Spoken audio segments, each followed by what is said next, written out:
Assalamualaikum warahmatullahi wabarakatuh. Bismillahirrahmanirrahim.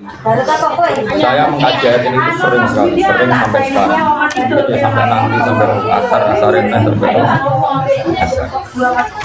Ini rumah tenan. Jadi Allah itu zat yang kuasa mendatangkan adab dari sisi atas. Misalnya meteor jatuh, terus Mars jatuh, tentu Allah mampu. Atau dari bawah, misalnya ditelan bumi dan sebagainya. Atau, dan ini yang sering terjadi, Allah menjadikan kalian itu saling nggak cocok, kemudian saling membunuh. Gitu. Kan natijanya sama kan, misalnya kamu kena meteor kan ya mati, kena likuifaksi mati, disembelih milanti. Ayo milanti, dijari-jari bojo kuru, disentak uang kaget gak akan utang. Rasa dicontoh no, begitu jatuh kecelakaan rapi, sensitif. Dan ini penting. Ayat ini pernah saya baca satu hari setelah gempa Jogja. Setelah gempa Jogja itu satu hari saya niki ke sana. Itu bahwa memang Allah selalu mengingatkan potensi. Mungkin sampai ayat ini eling-eling. Jadi Allah itu adatnya di Quran itu dua. Satu menjelaskan itu sebagai hal yang potensial. Potensial itu bisa terjadi kapan saja. Ada yang diceritakan Allah itu secara faktual, yaitu rahmat. Rahmat itu kan selalu terjadi kapan saja. Maka itu diredaksikan Allah bisiwatil jasmi, dengan sifat kepastian kayak warahmati wasiat kulasya, itu pasti terjadi dan terus terjadi. Tapi kalau azab itu Allah menceritakan itu hanya potensi azab. Meskipun kadang-kadang benar-benar diwujudkan. Ya benar-benar pernah ada yang ngitung misalnya tsunami yang dahsyat itu hanya per 200 tahun. Gempa Jogja paling dahsyat itu pernah dihitung secara teori geologi itu hanya per 70 tahun. Artinya kalau azab itu ada siklusnya yang ekstrim loh ya. Tapi kalau rahmat kapan saja dan di mana saja. Maka pola-pola di Quran, kalau sampean mengkaji Quran, itu kalau rahmat itu mesti redaksinya itu bisihotil jasmi, dengan sifat kepastian. Rahmatku pasti terjadi. Kata barabbukum ala nafsi rahmah, bahkan Tuhanmu memastikan dirinya pelaku rahmat, dirinya pelaku pemberi rahmat, dan Allah mewajibkan pada dirinya sendiri. Tapi kalau Allah menceritakan adab itu hanya redaksi saya mampu memberi adab, tapi tidak harus melakukan. Jadi mampu kan tidak harus melakukan, tapi tetap potensi melakukan. Itu jenis qadir apa? Maka di surat Tabarok misalnya caranya Allah ngendikan gimana coba? Misalnya qul aro'aitum, diulang-ulang. Misalnya diulang aja, semurut saja misalnya apa? Wa asirru qawlakum wa innahu alimun bi dzati sudur ala ya'lamu khalaqa wa walladzi ja'ala khamsun amin tumman fis sama ayyakhsifa bikumul ardo fa idza hiya tamun. Sebagian ayat qul aro'aitakum dan sebagainya. Kadang kan qul aro'aitakum in atakum adzabuhu qul aro'aitum in atakum. Itu kan kira-kira maknanya gini, coba sekali-kali kamu berpikir setiap saat kamu itu kena adab. Lalu maknanya adab itu apa?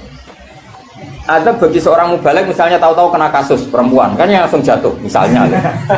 Karena itu ya siksa kan, terus nggak laku. Atau salah omong lala terus jadi dibully kan. Apalagi atau salah undangan. Ada mubaligh datang di undangan HTI kan langsung NU nggak mau undang misalnya. Salah undangan macam-macam tuh. Tapi nak wong keramat itu bebas hambatan. Lala rabi keramat itu jauh keramat. Nah ini rumah tenan ya. Kalau pastikan dan saya bertanggung jawab nanti ketemu pangeran ya. Nak rahmat itu mesti sighatul jasmi, napa sighat pasti. Memang ini bahasa ilmu hadis sighatul jasmi. Tapi kalau tentang adab itu Allah hanya ngendikan potensi. Potensi itu memang Allah mampu melakukan itu, mampu, cuma tetap diredaksikan potensi, bisa ya, bisa tidak. Makanya Allah ngeredaksino amin tuman fis sama. Kenapa kamu leha-leha di bumi? Sementara orang yang di langit bisa saja membuat bumi ini tamur itu melumer, kira-kira likuifaksi. Setiap saat bumi yang kita injak ini bisa likuifaksi terus kita ditelan. Atau ya sebetulnya bumi baik-baik saja, tapi ada angin bandang. Fayursila alaikum qasifam minar rih fayurikakum bima kafartum. Kayak tsunami kan gitu, angin bekerja sama dengan gempa, terus sudah kamu di darat tapi fayurikakum bima kafartum.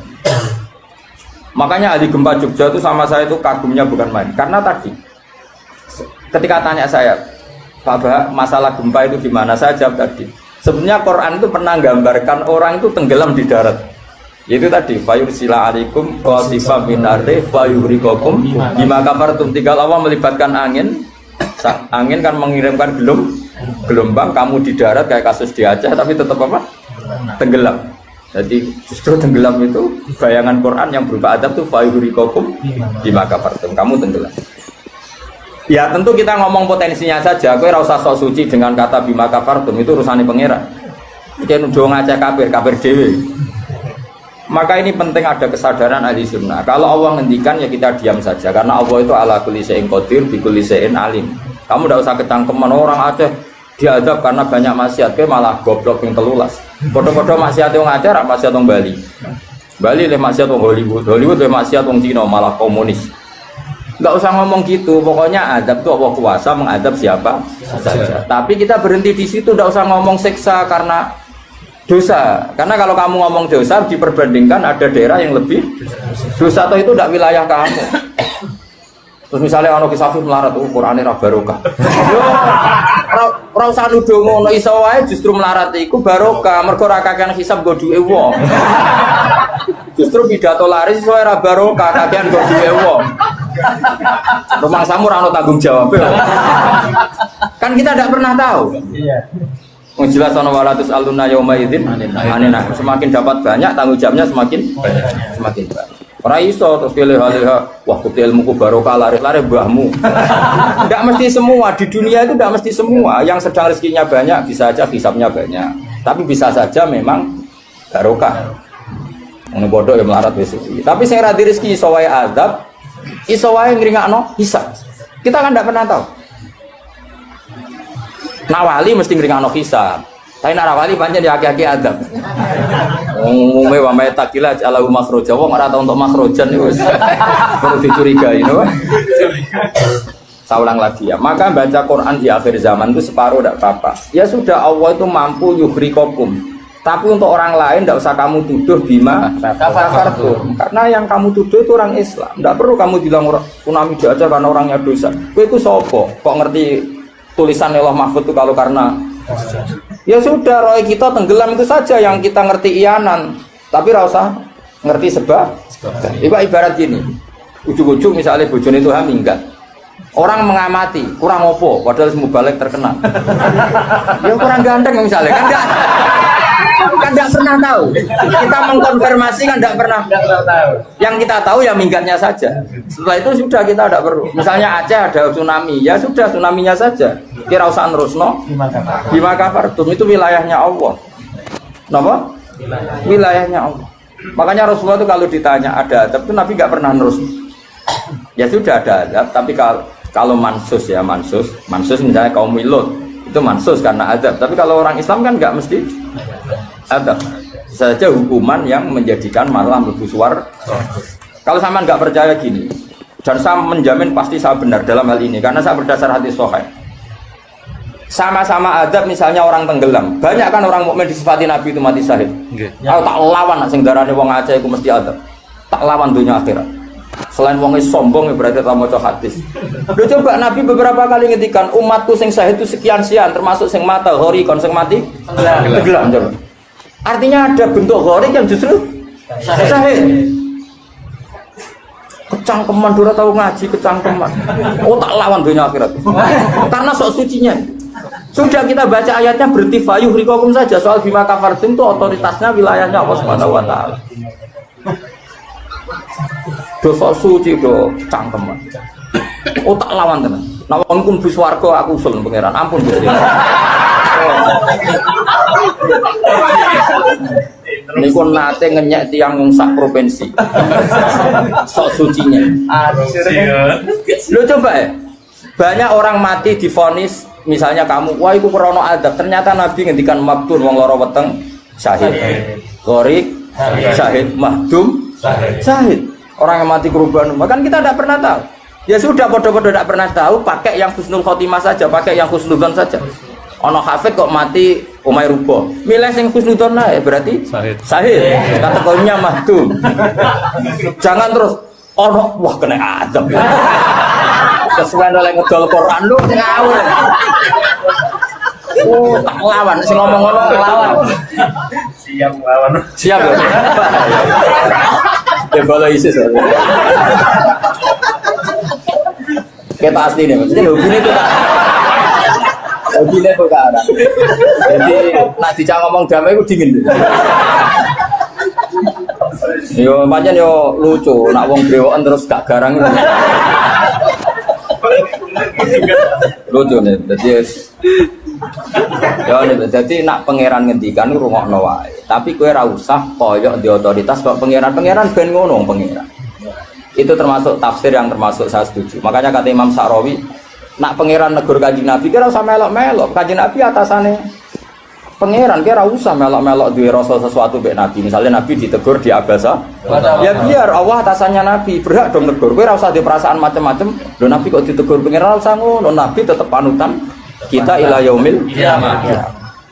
Itu kan ibarat masyhur lah, misalnya Mbah Mun kadang negur putrane, ra perlu santri ngerasa putranya ada apa-apa. Itu kan wilayahnya Mbah Mun karena sama putra. Kayak aku misalnya negur tuh, aku ora oleh terus ngelok negur tuh aku walat. Lho tuh harus mubalek kowe sapa? Lah nek aku ora mau kiai ini aja. Paham ya jelas ya? Mak aku oleh sak uni-uniku. Cara dene protes ning pangeran tetep dosane akeh dekne dibanding. Paling ngenyek dekne ditulis pira loro paling. Enak gak sampai ilmu. Apa meneh diperjualbelikan. Bagus. Tuntas kok ngadepi aku sama gue. Saya ulang lagi, ini penting saya utarakan. Jadi Allah saja yang Tuhan ngendikan itu potensi. Saya pastikan lah. Kita semua kenal Allah yang warahmati wasiat. Nabi berkali-kali ngendikan inna rahmati sabaqat ghadab. Sebagian riwayat bukan sabaqat, ghalabat. Setiap rahmatku pasti mengalahkan azabku. Artinya gini, kalau ada potensi azab, ya kita milih itu bentuk rahmat saja dulu, karena itu yang mesti menang. Jadi paribasane aku roh munib, mati kecepet omahe paribasane. Utawa mati tiba ning WC. Misal aku tetep darani syahid. Kategorine mahdum. Ojo kok aku matine ning WC. Mungkin dia nutupi kewaliane tapi